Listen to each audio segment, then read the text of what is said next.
vēlējos šodien padalīties ar kādu interesantu tēmu par to, kā tev būt par gaismu tajā vietā, kur tu atrodies.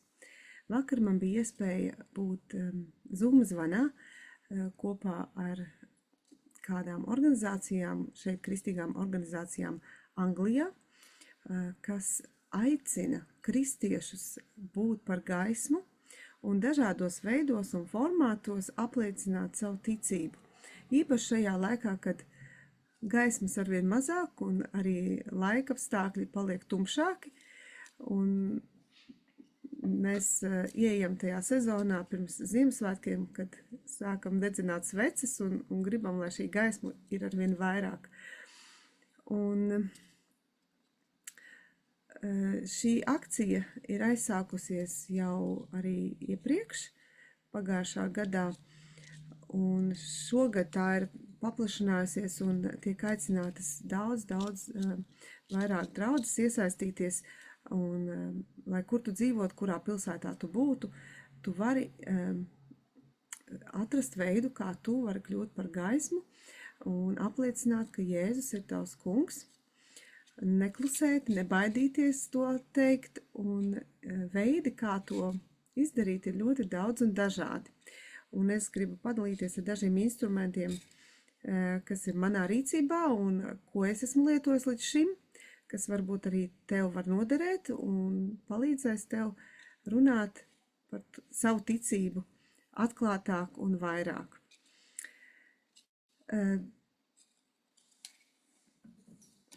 Mēs zinām, ka cilvēki ir tādā kā nemieru stāvoklī, visa pasaule šumējās un gribētu redzēt vairāk miera, vairāk saticības, un krīzes ir dažādās situācijās, dažādās sfērās, sākot jau no ģimenēm, beidzot līdz pasaules līderiem, kuri nespēj sarunāties un saprast, kā viņiem vajadzētu vadīt visus procesus. Bet mēs zinām, ka Jēzus ir tas, kurš dod mums mieru, ka Svētais Gars ir tas, kurš atnes mieru mūsos, un lai kādiem apstākļiem mēs ietu cauri, mēs vienmēr varam pieķerties pie Dieva un zināt, ka Viņš dos mums šo pārdabisko mieru, tad, kad miera nav. Un viņam vienmēr ir atbildes uz mūsu jautājumiem, viņam ir gudrība, kas mums kādreiz pietrūkst, un mēs pateicamies Dievam, ka mēs varam nākt pie viņa jebkurā laikā un lūgt viņu. Nu, lūk, bet kā tu vari to apliecināt šajā laikā? Tas var būt ļoti dažādos veidos, varbūt tu nesā kādu rotas lietu, kas varbūt apliecina tavu ticību, tavu pieķeršanos Dievam, un tas var būt labs iesākums sarunai. Varbūt tev ir kādas iedrošinājuma kartītes, kuras tu vari kādreiz lietot un iedot cilvēkiem. Man arī šeit vairākas un dažādas, kur otrā pusē varbūt nav rakstīts nekas, bet viņi ir skaisti, un tu vari uzrakstīt savu vēstījumu cilvēkam. Piemēram, es lūdzu par tevi, vai Dievs tevi mīl, tu esi dārgs un īpaši Dieva acīs, kādu iedrošinājumu vārdu, kas tajā situācijā varbūt būt ļoti vietā. Un nedomā, ka tas ir lieki, vai tas ir uzbāzīgi, vai kā tas izskatīsies, bet ja tu jūti savā sirdī tādu pamudinājumu kaut kā cilvēkus aizskart ar to apziņu un saprašanu, kāda ir tevī par to, kas Dievs ir tev, tad es domāju, esi drosmīgs un rīkojies. Pati pirmā lieta un vissvarīgākā, manuprāt, ir tava liecība, jo neviens nevar apgāst to, ko tu esi piedzīvojis, to, kā Dievs ir izmainījis tavu dzīvi. Ja tu atklāti vari teikt, ka tas notika manā dzīvē un kad es sastapu Dievu, lietas mainījās un es esmu citā līmenī vai stāvoklī vai statusā, un Dievs man ir palīdzējis iziet kādām īpašām situācijām cauri, tad šī ir vislielākā un visstiprākā liecība un ierocis, kuru tu vari lietot, lai iegūtu kādu priekš Dievu. Tāpēc neklusē un dalies ar savu liecību. Tad es zinu, ka kādi cilvēki lieto arī šādu krustiņu, kas ir pieejams arī City Vision mājaslapā. Šos krustiņus speciāli izgatavo un tur rakstīts tici, Jāņa 3.16, un tur varētu iegravēt jebko vēl citu, un arī šis ir tāds veids, ka tu vari kādam pateikt, es dāvinu tev šo ticību, un ja tev ir vairāk jautājumu, tu vari nākt, un mēs varam parunāties par to. Vai arī varbūt tu vari uzdāvināt kādu atslēdziņu, un cilvēks domās, kāpēc tu man iedevi šo atslēgu, un ko šī atslēga īsti nozīmē? Tad tu vari teikt, ka man ir zināmas atslēgas uz debesīm, vai tu gribi zināt par to kaut ko vairāk. Nu, lūk, un cilvēki ir zinkārīgi, un viņiem vienmēr gribas zināt kaut ko tādu, ko viņi vēl nezina. Man patīk dažkārt lietot šo kartiņu, kas saka, ka Jēzus ir samaksājis visu, un es to lietoju, tad, kad es kādreiz maksāju par servisu, kā tādu papildus čeku, un saku, tas jums. Un tas dažkārt izbrīna cilvēks, ka kāds ir par viņiem samaksājis, vai kāds ir samaksājis par visu. Nu, tad vēl kāds labs veids, kā tu vari apliecināt savu ticību, ir varbūt ar apģērbu, kuru tu valkā, un tur varbūt kāds labs uzraksts, kas rosina domāt par tavu ticību, par to, ko tu gribi pateikt, varbūt bez vārdiem, bet cilvēkiem ļoti patīk lasīt tekstus, un viņi vienkārši nevar nelasīt, ja viņi redz burtus. Tāpēc tas arī ļoti labs veids, kā kaut ko pateikt.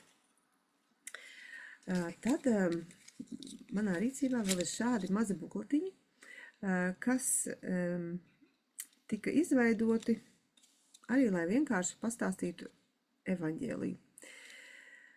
Šie tiek lietoti tagad printēti uz autobusiem, un autobus brauc, un tur ir šāds te uzraksts. Es varu pastāstīt par katru no šiem simboliņiem. Šis tātad apzīmē to, ka Dievs tevi mīl, un tu esi Dievam īpašs un dārgs, un Dievs vēlas, lai arī tu mīlētu viņu. Un tāpēc tā ir pati svarīgākā lieta, lai tavā dzīvē būtu Dieva mīlestība. Un mīlestība kā tāda, īstenībā tu esi radīts mīlestībai, un mēs neesam spējīgi funkcionēt bez mīlestības. Bet ir noticis kaut kas radikāls. Grēks ir ienācis cilvēku dzīvē, un mēs sastopamies ar šo salauzto pasauli, kur lietas nenotiek tik skaisti, mīlestības pilni.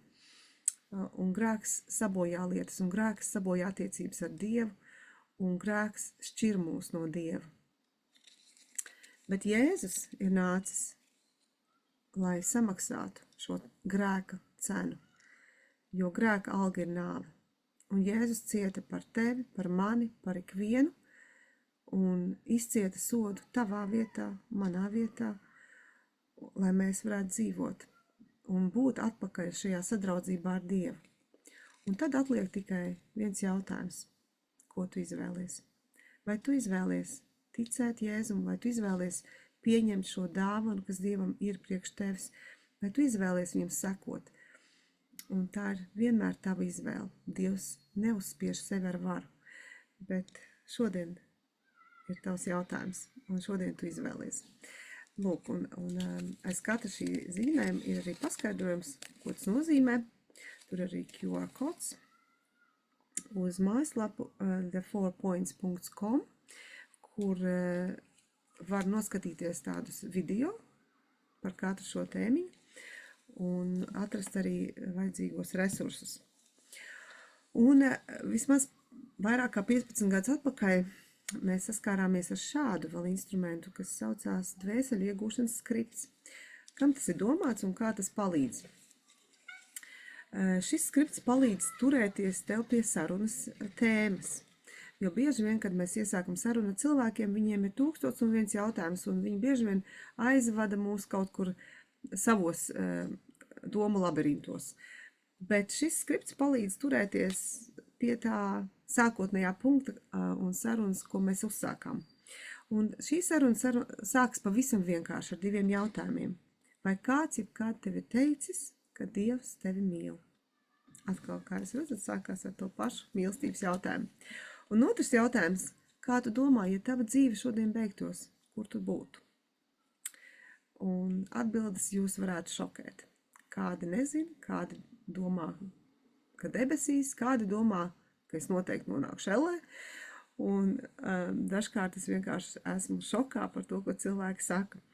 Bet turpinājumā mēs vienkārši ejam tālāk un sakam, ka mēs visi esam grēkojuši un grēka alga ir nāve, bet Dieva balva ir mūžīgā dzīvība. Un ik viens, kas piesauks tā kunga vārdu, tiks izglābts. Un tu arī esi ik viens, un tu arī vari tikt izglābts. Un šodien ir tā diena, kad tu vari nākt pie Dieva. Ja cilvēks īsti nav skaidrībā, kā tas varētu notikt un ko man tagad darīt, mēs varam turpināt un pajautāt, vai ir kaut kas, par ko es varu aizlūgt šodien. Jo es ticu, ka Dievs ir atbilde, es ticu, ka Dievs dziedina, es ticu, ka Dievs maina apstākļus. Un ja ir kaut kas, par ko es varu aizlūgt, es būšu priecīgs to darīt tagad. Un ir cilvēki, kur dalās un saka, jā, man šobrīd ir grūts posms, vai man ir ģimenē kādas problēmas, vai man kaut kas sāp, un es labprāt gribētu, ka par mani aizlūdz. Un tā ir tā iespēja drosmīgi būt par Jēzus mācekli, uzlikt rokas un aizlūgt par šo cilvēku un vienkārši pieskarties viņa dzīvei un situācijai un lūgt, lai svētais gars ienāk šī cilvēka sirdī un viņa dzīvē un darbojās. Un pēc šīs lūkšanas cilvēki bieži vien ir daudz atvērtāki, jo viņi saprot, ka tu īstenībā viņam vēli vislabāko, ka tu lūdz par viņu, ka tu esi ieinteresēts, lai viņa dzīve būtu veiksmīga. Un arī Dievs ir ieinteresēts tajā. Un tad tu vari jautāt, vai tu vēlies pieņemt šo dāvanu, kas Dievam ir priekš tevis, un vai tu vēlies ieaicināt Jēzu savā dzīvē. Un jūs būsiet pārsteigti, ļoti daudz cilvēku saka jā. Un, kāda arī varbūt nav pārliecināta, ka viņi tiešām gribētu turpināt, jo tur varbūt arī citi šķēršļi. Bet tie, kas saka jā, tu vari arī turpināt un lūgt. Un viss šis, ko es tagad stāstu, ir uzrakstīts šeit, šī lapiņā. Un ja tu vēl neesi drosmīgs to pats no galvas izdarīt, tad tu vari mierīgi arī to nolasīt un aizvērt acis un teikt, dārgais kungs Jēzu, ienāc manā sirdī, mazgā mani un šķīsti mani, piedod visus mans grēkus, esi manas dzīves kungs. Es lūdzu, lai svētais gars tu valdi manā dzīvē no šīs dienas, un es tev pateicos par glābšanu, ka mans vārds tiek ierakstīts debesīs, un es esmu tavs bērns. Un āmen. Un tad tu vienkārši aicini šo cilvēku uz baznīcu vai aicini viņu pastāstīt par šo izvēli arī varbūt saviem draugiem. Varbūt viņš jau zina, ka kāds no viņa draugiem ir kristietis, un viņi var kopīgi doties uz kādu baznīcu vai atrast veidu, kā viņi var pieaugt un sākt lasīt Bībeli. Tā, īsos vārdos, es domāju, ka mēs draudzē neesam tikai solu sildītāji, slīpētāji, bet mēs īstenībā varam runāt ar cilvēkiem un apliecināt savu ticību. Tas nav tikai mācītāja darbs, visus atgriezt un visiem izstāstīt šo vienkāršo vēsti, kas ir tavs piedzīvojums. Un tas ir neizsakāms prieks, ka tu ieraugi šo cilvēku, kurš saka jā Dievam, un ka tu vari turēt viņu pie rokas un teikt, wow, šodien ir tava glābšanas diena. Šodien Dievs ir pieskāries tev. Un tā ir tā gaisma, ko mēs varam atnest.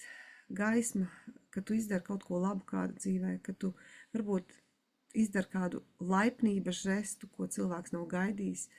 Varbūt vienkārši esi veltījis savu laiku, savu kādus līdzekļus vai kaut ko ziedojis. Jebkurā gadījumā tā ir tā gaisma, ko tu nes. Tā ir tā labestība no Jēzus, ko tu nes.